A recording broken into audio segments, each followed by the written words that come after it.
Hi, my name is Deanna Hope, and welcome back to Spooky Spotlight, the show where I shine a light on horror films that you may or may not have heard of. On today's episode, we are discussing the 1997 horror sci-fi film Event Horizon, directed by Paul W.S. Anderson. Now, this film is known to be The Shining, but in space, and originally upon its release, the film flopped. But over the years, it has gained a following and become a cult classic. Now, this film is about a disgruntled space crew that gets pulled off of a well-deserved leave in order to go into deep space and rescue a vessel that is rogue called Event Horizon.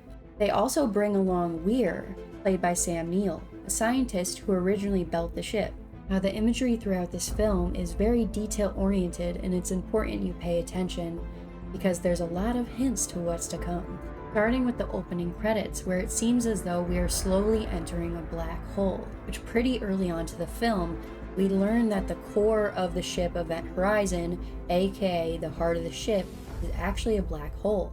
Now, this film was originally so graphic that before its release, they had to cut a lot of scenes, and unfortunately, a lot of those scenes had a lot of context to them, making the final product appear to be incomplete.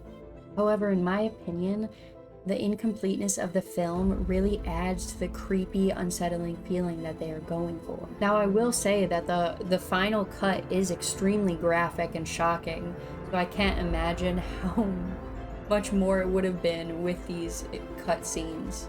Anderson filled the movie with things he just thought were cool over plot, so it does feel a little nonsensical at times. One of the coolest films I have ever seen. I mean, a majority of it is practical effects. And say it with me, we love practicals. The ship itself is modeled after Gothic cathedral style, bringing in that demonic feeling, aka ghost ship vibe they're going for. Also, in order to get to the heart of the ship, which is the gateway to hell, they have to walk through this tunnel, which is designed after Dante's Inferno, or the 9 circles of hell. Not only is space isolating and scary, there's a lot of unknowns, and there's really not much safety, but it really adds to the feeling that the crew was doomed from the start. And the fact that none of them want to be there left me with the impression that they were hand-chosen either by Weir or this dark energy. Weir is almost portrayed as our protagonist. He's very much an outsider from the crew, he very much wants to save the Event Horizon, and he's very sad and distraught due to his wife's death. However, Weir becomes consumed by the darkness, so that was a misdirection. The real hero is Captain Miller, played by Lawrence Fishburne. Captain Miller makes the ultimate sacrifice by sending himself to hell in order to save the rest of his crew. The ship itself, the set that they were on, was almost all practicals. The attention to detail and the work that the art department put into this film alone is a great reason to watch it, in my opinion.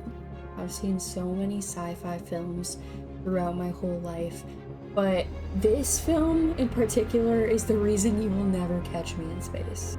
Event Horizon's depiction of hell is burned into my brain, like it is terrifying, and they do a few glimpses of the crew that unfortunately lost their lives and are now in hell. Also, so 3 make it out alive, 1 including Justin, but Justin also goes into literal space without a suit, and you see blood like spurt from his mouth, so I'm wondering if he actually survived, but we will never know. But that is it for this week's episode of Spooky Spotlight. Thank you so much for watching another episode, and please give this film a watch. You will not regret it. And let me know in the comments what you think. Bye.